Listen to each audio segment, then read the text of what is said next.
So, well, first let me introduce myself. I'm Dr. Jerry Stanley. I'm the Chief Medical Officer of Harvard MedTech.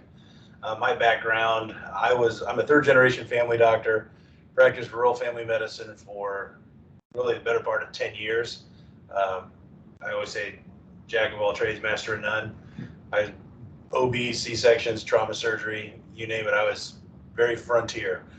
Went back to business school and I've been with Harvard MedTech for 3 years now. So our product at a very high level is in-home virtual reality therapy built around and guided by the tenets of behavioral health. So we're building into the headset meditation, principles around cognitive behavioral therapy, education, goal setting, really with the goal of treating trauma. So when we started the company, we were very hyper-focused on pain and really being a resource to solve the opioid epidemic. But as we got in and we started treating patients, we saw that we were addressing their pain, but their anxiety was getting better, their depression was getting better, their PTSD was getting better. People were sleeping dramatically more. There were subjective and objective improvements in their sleep.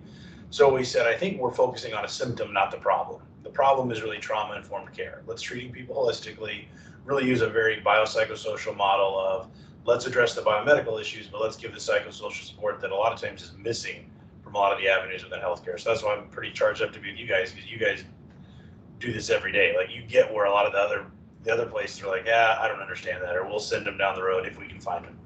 So our goal really is to be a force multiplier for your department. Knowing that you have the ability to work with us, we can do stuff in home, after hours, support the meditation, support all the education, support the pieces that you're doing from a therapeutic standpoint in that patient's home virtually. So what happens is you guys will identify a patient. When you identify that patient, we're going to call the patient. In that phone call, we're going to get their phone number and their address to confirm where we're mailing the headset to. But we're also going to go over some basic questions, readiness to change, openness to technology, and really start to build out somewhat of a phenotype for that patient so that we can match them to what we call our navigators. Okay, the navigators are going to be on a once a week phone call at least. If the patients want 2 phone calls, they can have 2. If they want 3, they can have 3. But we ask for a minimum of 1 phone call a week. During that weekly phone call, we're going to adjust what the patient's doing, when they're doing it, how much they're doing it, so that we can guide them into the virtual reality headset in a crescendo fashion, and then guide them out of it in a decrescendo fashion so that they don't become reliant on the virtual reality over the course of the 3-month program. All of our VX navigators are master's level behavioral health clinicians. So all of them are either masters in psychology or masters in social work. So they've all got a trauma-informed care background. They're working remotely. And we thought it was important to have our navigators be behavioral health clinicians because, one, you guys know this better than anyone. Just because someone says they're okay doesn't mean they're okay. And 2, very rarely we'll have a patient who will open up about being actively suicidal or homicidal. We want to make sure the person they're on the phone with knows how to respond to that, how to get the crisis hotline on, how to get a second clinician on the call, how to report that. We don't want to just hire someone who's an engineer or a gamer that kind of has an A, B, C, D mentality.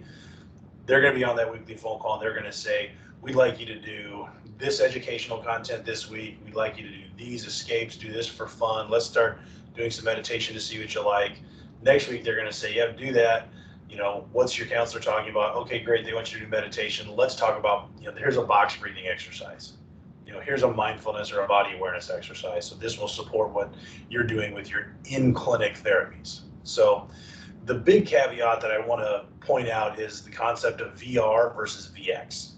Okay, virtual reality is the tool. That's the headset. VX is the application of that tool to create permanent change. So that's really the construct of behavioral health guided virtual reality therapy.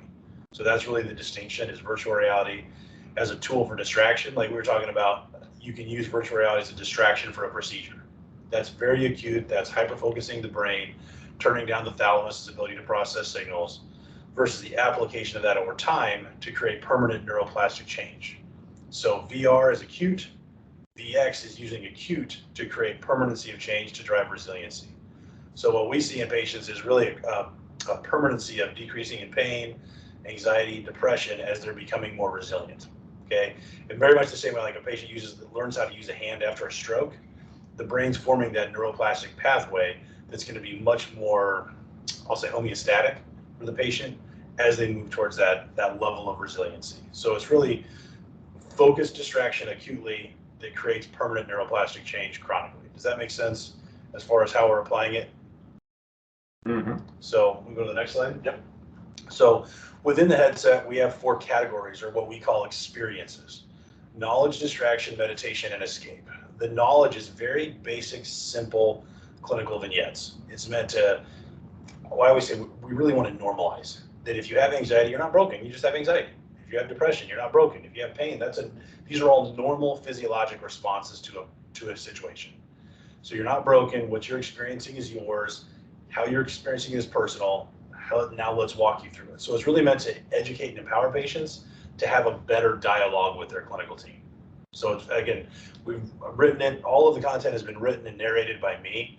I wrote it at what I thought was going to be like a 4th to 6th grade level, to just be very, very simple stories, just to get people thinking you have hope, you're not broken, and get people to understand that when you're dealing with mental health, it's not that there's a destination. There's no end game. You don't get to a finish line. You're on a journey. And the journey is mastery, right? So you're not broken. Ask for help. Lean into this. These are dialogue points for you to have from a knowledge standpoint. The distraction is more of a gamification. So this is immersion plus engagement. This is where we're seeing in 2 minutes a 50% reduction in thalamic activity. So the functional MRIs are showing the thalamus shuts down by about 50%. So if they're having pain, they're only processing half of those signals. If they're having anxiety, if they're having a flare of their depression where they're really isolated, the thalamus can't process those signals. So it's really hyper focusing the brain to decrease thalamic activity. The meditation is meditation. It starts out as guided meditation, then it moves into unguided meditation. Because the goal is start them out where it's guided, someone's talking and walking them through it. Then they're sitting in that environment by the lake without the voice. So they're doing it themselves. Then we want them to be able to close their eyes and do it at the grocery store or do it at home, now that they've got some muscle memory. Mm-hmm. So it's really guided to unguided to really being able to do it, in vivo in the real world. And then the escape is just what it sounds like. That's fun. That's allowing a patient who's dealing with a traumatic injury or they're dealing with something to go skydiving in the Pyrenees or go on a wingsuit, over the Alps, or scuba diving in the ocean, swimming with dolphins. Is giving that person the control to go someplace in the world and they can see things. So Scott's playing a video here just showing a sampling of some of the different experiences that are, most of these really in that escape or kind of fun category, to allow patients to do something that they've never done before. What our navigator is doing is adjusting when and how much they're using this. So most of the programs are anywhere from 4 to 7 minutes long. Okay, the meditations can go on longer because those are more open-ended. What we're doing is saying, I want you to do these 3 or 4 educational chapters this week. Watch them once or twice, but we'll talk about them next week. Or talk about this with your therapist. Talk about this with your provider, whoever's treating this for you. I want you to do 20 minutes of meditation before bed, and I want you to see what do you really like from a distraction or escape as we're building that out. So if you have a very isolated patient, what we'll do in the first week is I want you in Rome and Italy. I want you walking on a beach in the Maldives. We're going to make it super easy to go tackle the world virtually. Because next week we're going to say, why don't you go and walk around the block with your spouse? So we use the virtual world to make it safe to engage them in the real world. What we don't want is that virtual world to become a proverbial rabbit hole, to use an Alice in Wonderland analogy, that they can crawl into and hide from. So we really want this to be a therapeutic modality where you're using this to make it safe to engage in the real world. So it's using the virtual to engage in the real. Okay, so every week we're adjusting when, what, how much they're doing it. So out of the box, we don't use it, we're using it, but not as much as we will in the middle of the program, because we need to teach people how to use the headset. It's a little big, it's a little clunky, you're understanding how to use it. So we'll start with 45 minutes to an hour a day, okay, broken up in small aliquots. As they're moving into the middle of the program, when they're really at the height, they may be doing it for an hour and a half a day. And then we start tapering them down with the goals as they're moving towards that 3 weeks. And really, we see the neuroplasticity effect really occur around week 10. So I'd say really kind of weeks 9 to 12, if we look at the population, but on average, it's about week 10 where you really see the patients come back and say, I'm not focusing on my anxiety, I'm not focusing on my pain, like I can live with this. Like there's really truly a light at the end of the tunnel. So that's really as we're moving to that deep crescendo to be able to let them graduate, and then they send the headset back home. So from an outcome standpoint, we're actually in the process of redesigning some of the metrics that we're looking at, and we've done this in partnership with some of the behavioral health chiefs especially Vision 19. 9. Which, with Chris Watson's in 19. Yeah, Chris Watson's in So, 19. So we're using PHQ-9, the GAD-7, and the PCL-5 from Great. so that everything's lining up with the metrics that Precisely. you guys are doing. That way, what I want to make sure is that we're speaking the same language. That I want to use the metrics that you guys are using. So we're going to be looking at all those, and then using PROMIS, looking at interventions for pain. So the 5 criteria for PROMIS, which is pain scale, pain interference, pain behavior, and then depression and anxiety as it relates back to pain. And then we look at sleep quality, we look at sleep duration, we look at number of awakenings in the middle of the night, and then the ability to go back to sleep. So objective number of hours, the rest are all very subjective because it's sleep. So those are the metrics that we're looking at, and then we're sharing that with you weekly in a report. So I think that's the other thing that we've talked on. I want to make sure that everybody on the call understands. Every week you're going to be getting a note from us sharing how the patient's doing. Okay, and if the patient says, and we'll show an example of this here in a little bit, one of Dr. Rutledge's patients said she was self-weaning her trazodone, I believe. So we send an alert saying, hey, this patient's trying to wean themselves off the meds, because they may tell us something that they're not telling you. I mean, I've always found that patients are always fearful to not have a med or to not have something. So it's kind of like, if we can share that insight with you, that's what they're telling us. We want to report what they're telling us subjectively, but we're going to tell you how are they doing on scores, compliance, what are they doing as we're kind of moving forward.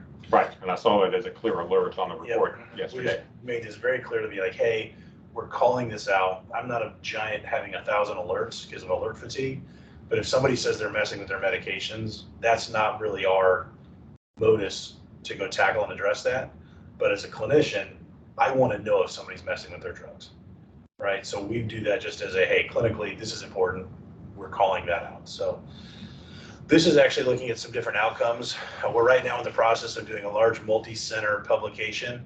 We've got the chair of pain at Harvard, chair of neuropsychology at Harvard, chair of neurosurgery at Hopkins, the chair of oncology pain at Northwestern, and the president of Geisinger. We're doing orthopedic, neurosurgery, pain, neuropsychology. And we have a psychiatrist who's the chief medical officer of Blue Cross Blue Shield of Michigan, looking at using this to say, this is finally a tool to break the fear avoidance cycle of pain.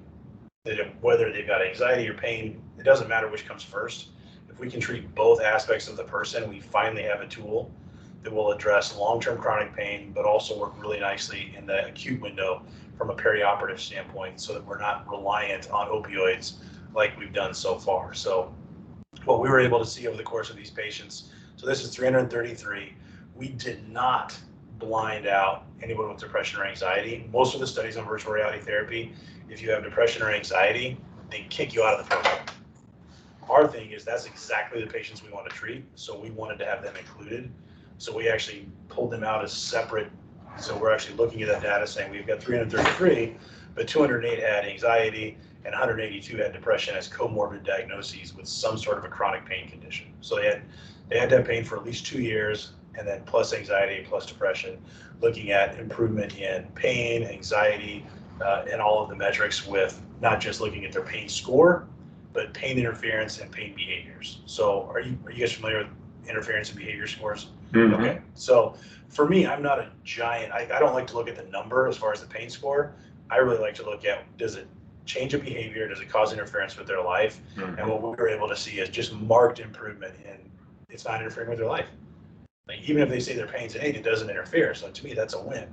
The other place we saw dramatic improvement in anxiety and depression as it relates to pain, we saw a huge improvement in people's overall sense of just normalcy, right? I'm not worried about this. I'm not thinking about my issues. I'm not fearful of my anxiety now. And then I think the next slide actually talks a little bit about sleep.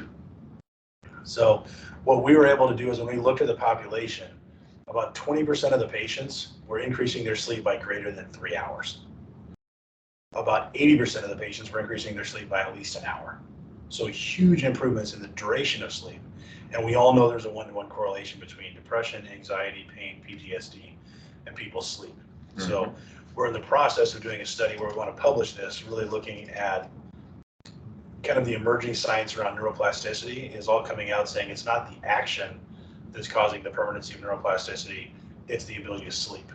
That neuroplasticity occurs during REM sleep. So we're trying to come up with a way that we can tie that to say, if we can get people sleeping, we know we can improve all these other criteria in a very permanent fashion. So I don't think we do a great job in the healthcare community talking about the value of sleep, but that's something that I really like to report on. So this is actually a copy of Dr. Rutledge's alert that he got yesterday for his patient. The patient said she was taking less of these medications, and we're just giving, I wanted the reports to feel more like you were going to get an oil change than reading a medical note. Because to me, medical notes are 13 pages of gobbledygook. I like that the notes are short. I want it to be 2 pages max, pictures, very insightful, like you can read it, digest it, know what's going on, and then move on with your day. So you're not I've always done it where you go find like the one sentence you're looking for, and it's usually way at the bottom of the last page. With this, we wanted it to be short, concise, like I said, like you're going to Jiffy Lube as opposed to reading a medical note. So this is actually a copy of that note. So, well, the other thing that I want to be able to talk about is the whole process. So when you send the patient, when you send them to us, we're going to send them a box. So we've actually got that here. So they're going to receive the teal box with the virtual reality and the pictures that are going to be, you'll see this, Scott's got it held up. Inside that box is a tan box that they'll keep, and that's what they're going to be able to return it in. So it's already got the return label in it. In there's going to be a bag to keep their, so there's the box that's on the inside, that's the return box. There's a little purple bag that has the headset in it. It has their earphones in it. It has their charging cords in it. So all of the different apparatus is going to be in a little backpack so that it's very portable. There's also going to be basically a how-to tutorial, kind of troubleshooting what to do. There's a list of what are the different applications, what do you need to do. Also, everything that the patient's going to need comes into that package. They do not need to be on Wi-Fi. They do not need an app. There's nobody tracking this in a bidirectional manner. We see a lot of folks very fearful that someone's going to be tracking them or thinking in their brain. So especially veterans. Yes, and we built this literally as everything is in the box. Okay, that's what the phone call is. That's where we're getting that reporting. We don't have anything bidirectional yet. We'll get to that, but right now we want to have the option for people to say everything is in this headset, and then we set up those weekly phone calls, and then we send out those weekly reports. The program is 3 months. Okay. In some cases, we'll have patients will say, I want to buy the headset or I want to keep the headset. Clinically, you may say this patient would really do well having this. We do have an additional program. Okay, it's the same price as 1 month of the VX therapy, in which they get 3 additional months. But in that second month, we call it our step down. We're teaching them how to use the headset themselves. So it goes from guided to teaching them how to do it in an unguided fashion. The use case would be if somebody has some agoraphobia or anxiety in an event, the last thing I want is them going to London, right? Because London's got people everywhere. There's just a lot going on. We need to train them that if this is what's going on, you don't want to go here, or here's where you want to go, so then they can start doing it themselves. And we've created a 3-month program for that, in which at the end of that time, they keep the headset. That is really about 10% of the patients that we treat, so it's a very small percentage. Most of those tend to be really catastrophic injuries, and then we see a lot of it in the first responder community, where police, fire, and EMS are asking to keep it, and then they'll keep it in their car, because they're saying, I have to go back into the environment that triggered my injury or triggered my event. I just want to have this as my security blanket. So program, like I said, 3 months, it starts, it ends. We don't want to be a medical annuity. I hate things that don't end, like TENS units and things like that just go on forever. We really want to make it very simple. Scott has some information on prescribing, and kind of walk through, so I'll let him walk you through that. And that's really the blocking and tackling. Yeah, so what you see here is it's a little cheat sheet basically on how to place this, and it's a consult that's placed through prosthetics because it's going as a DME. So the top portion there is what would go into the new prosthetics or the new prosthetics request. Everything on the second red line down is your medical justification. Obviously, you can personalize that as much as possible. There was some national guidance that came out from the prosthetics departments in DC, and I think Dr. Rutledge had a chance to talk to Dr. Kilbane. And these were guidance points that they put out on what they would like to see in the medical justification. So I can share this with everyone. I know we have hard copies as well, but this is just a little guide. Obviously, you're going to put your own diagnosis in. You may individualize the symptoms as well. But just to go back what Dr. Stanley was saying, a patient does not have to be suffering from pain, anxiety, depression, sleep disorder, and PTSD. They do not have to be suffering from all 5 to be a candidate. Those are just all the different cycles that we can help with. That's really where we focus, is just supporting that trauma-informed care. Yep. Most folks that have an injury are going to deal with 1 or 2 of those. Some folks are all 5. Sometimes you're seeing folks that may just have depression. And how can we help, teach them meditation, teach them mindfulness, to be that resource that at 2 o'clock in the morning, when they're having that panic attack, they're not going to the ER. They're not crawling into a bottle. They're not taking a pill. Patients that are trying to reach and self-medicate, go to the headset. Go sit by the lake. Go sit on a mountaintop. Go sit in the snow. Go do something that's much more healthy than reaching for some sort of self-medication or really emergency utilization if you don't need it. Yep. This QR code is actually, because I know Dr. Rutledge, this was something you wanted us to cover, is if you're doing a visit with your patient virtually during a telehealth visit, how are you going to teach them about the headset or almost walk them through on a trial? That's what this video can be used for. So we're actually working with the entire telehealth division in Vision 9. A gentleman by the name of Dr. Nastasi. He's in charge of telepain. So that all of their visits are virtual, right? So they can use this video as that portion. Andrew, if you just hit the left arrow, the bottom, because you'll see as part of that console, I can do it. This is the left arrow. Over. Yeah. So if you see as part of this console down here, it'll say patient has trialed the device. That video will work for that. Right? Only contraindications for this device would be light-induced seizures. We're going to ask them that on the phone to clarify before we even ship the headset, right? And then any extreme mental disorders like schizophrenia. Yeah, like active schizophrenia. We don't like people who are taking psychoactive drugs as far as like psilocybins or mushrooms. I don't want somebody tripping into a virtual world. Right. Like that's bad news bears.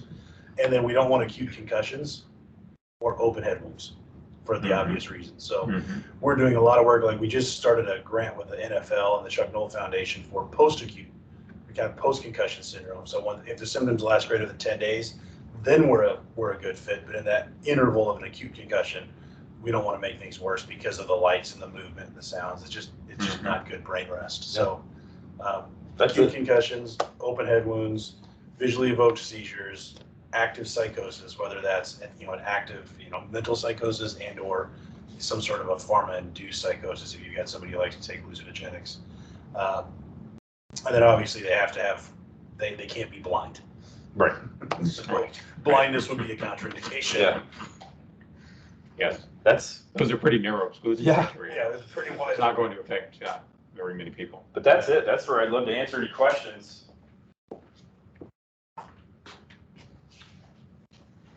So Scott, thanks so much, because this is probably one of the things many of our providers, they see the majority of their beds through virtual care. Yep.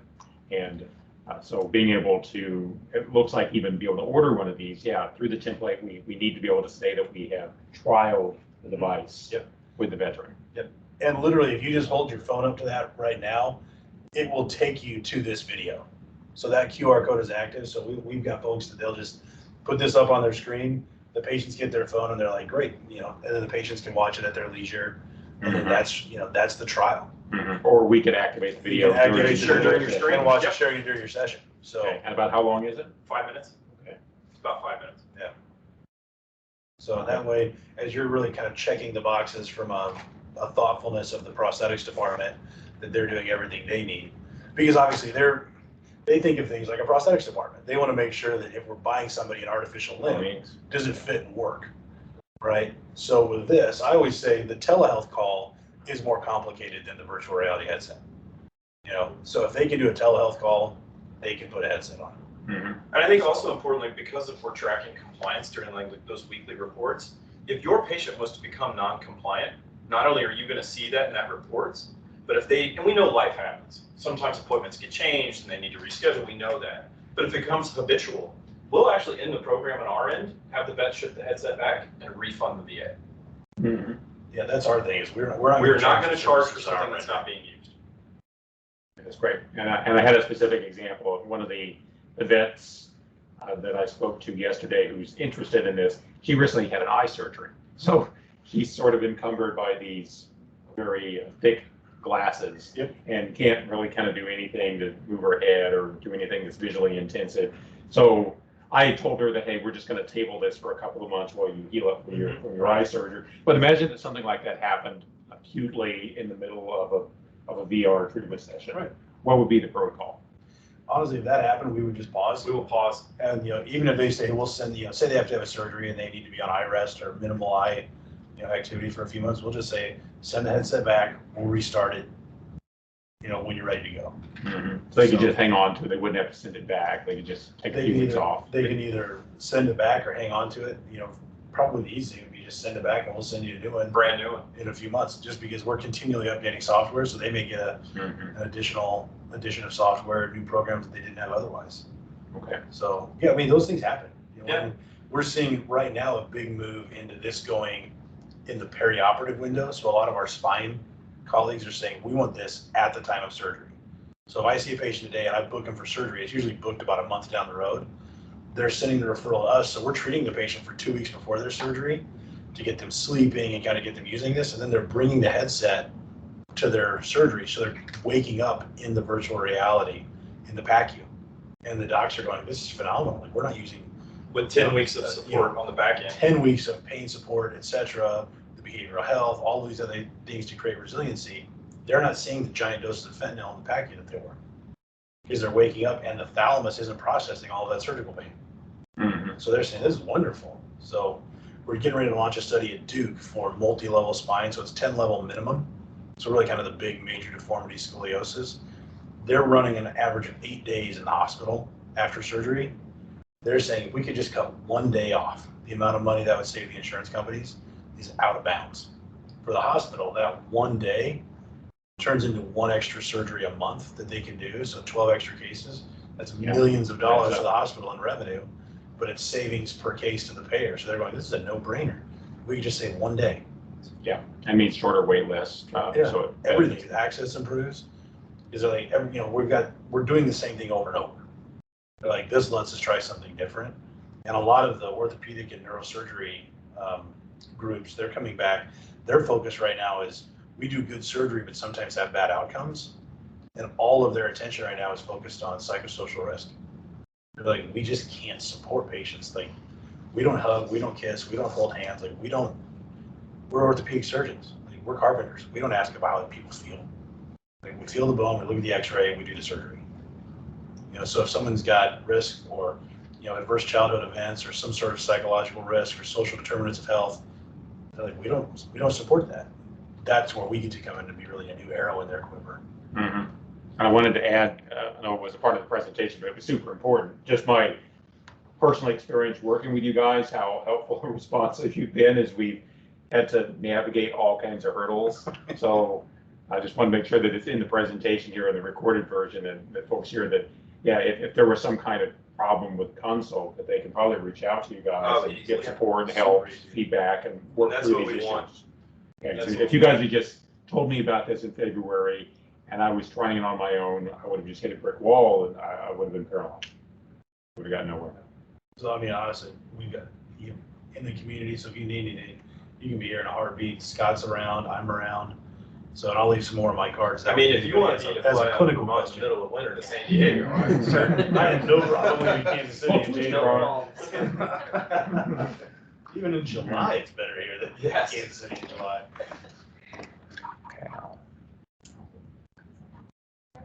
See if I can. Yeah, so you didn't get a chance to. Do you have a specific question? Well, one kind of random question is there any contraindication with like work